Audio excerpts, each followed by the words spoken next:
নামাজ এটা আল্লাহ পাক রব্বুল আলামিন ফরজ করেছেন, আপনার উপর ফরজ হয়েছে, এটা আপনাকে পড়তেই হবে।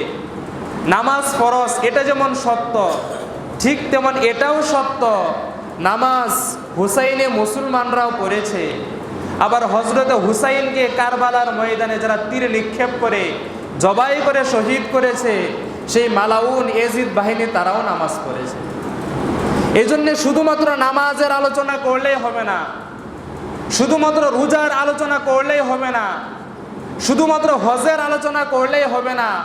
নামাজের পূর্বে, রোজার পূর্বে, হজের পূর্বে হযরতে হুসাইনের আলোচনা করতে হবে, আহলে বায়াতের আলোচনা করতে হবে, মৌলা আলীর আলোচনা করতে হবে। আপনার অন্তরে যখন হুসাইনের প্রেম থাকবে, আপনার অন্তরে যখন মৌলা আলীর প্রেম থাকবে, আপনার অন্তরে যখন আহলে বায়াতের প্রেম থাকবে, তখন আপনার নামাজ আপনাকে জান্নাতে নিয়ে যাবে। আর যখন আপনার অন্তরে হুসাইন থাকবে না, হাসান থাকবে না, ফাতিমা থাকবে না, মৌলা আলী থাকবে না, তখন আপনি যতই নামাজ পড়েন সেই নামাজ আপনাকে ইয়াজিদের সাথে জাহান্নামে নিয়ে যাবে। এই জন্য আজকের এই মজলিস, এখানে শুধু নামাজের আলোচনা হবে না, এখানে নামাজের পূর্বে হযরতে হুসাইনের আলোচনা হবে।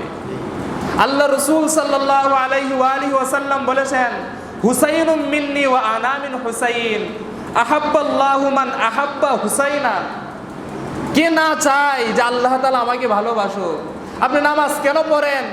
নামাজ এই জন্য পড়ি যেন আল্লাহ আমাকে ভালোবাসেন। আপনি রোজা কেন রাখেন? বলে এই জন্য রাখি যেন আল্লাহ আমাকে ভালোবাসে। অথচ আপনি একটা হাদিসও দেখাতে পারবেন না যেখানে আল্লাহ রাসূল নিরেট বলেছেন যেই ব্যক্তি নামাজ পড়বে ওই ব্যক্তিকে আল্লাহ ভালোবাসবে, যেই ব্যক্তি রোজা রাখবে ওই ব্যক্তিকে আল্লাহ ভালোবাসবে। হ্যাঁ, নামাজ যে পড়বে তাকে আল্লাহ ভালোবাসবে, এটা সত্য, কিন্তু আল্লাহর রাসূল স্পষ্ট করে কোথাও এই কথা বলেন নাই। কিন্তু হযরতে হুসাইনের বেলায় নবীজি বলেন, আহাব্বাল্লাহু মান আহাব্বা হুসাইনান, আল্লাহ তাআলা আমার ওই উম্মতকে ভালোবাসবেন, আমার যেই উম্মত আমার হাসানকে, আমার হুসাইনকে ভালোবাসবে। পড়েন সুবহানাল্লাহ, সুবহানাল্লাহ। এজন্য নামাজের পূর্বে আপনাকে হুসাইন শিখে নিতে হবে, নামাজের পূর্বে আপনাকে আহলে বায়াত শিখে নিতে হবে, নামাজের পূর্বে আপনাকে মৌলা আলী শিখে নিতে হবে।